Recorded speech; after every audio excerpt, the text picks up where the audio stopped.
Hello বন্ধুরা, আমার রান্নাঘরে দেখাবো ছোলা আর মটরের পকোড়া করে দেখাচ্ছি। আর কিভাবে করছি পুরো ভিডিওটা দেখবেন। বর্ষার সন্ধ্যায় কিন্তু খেতে কিন্তু মজার লাগে।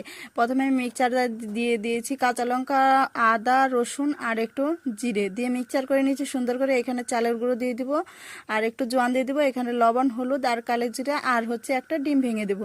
সুন্দর করে বেশ করে মেখে নেব। যত মাখবে তত কিন্তু পকোড়াটা কিন্তু খেতে ভালো লাগবে। আর বর্ষার সন্ধ্যায় কিন্তু খেতে কিন্তু অসাধারণ লাগে। আর একটু মচমচ হবে, খেতে অসাধারণ লাগবে। তো দেখুন, তারপর দিয়ে দিয়েছি পেঁয়াজ কুচানো। ভিডিওটা ভালো লাগলে অবশ্যই সাবস্ক্রাইব, লাইক, কমেন্ট করে পাশে থাকবেন। এই দেখুন, কড়াইতে অলরেডি আগে থেকে তেল দেওয়া ছিল, গরম হচ্ছিল। তো আমি এখন সুন্দর করে ভেজে নিচ্ছি, ভেজে নামিয়ে ফেলবো।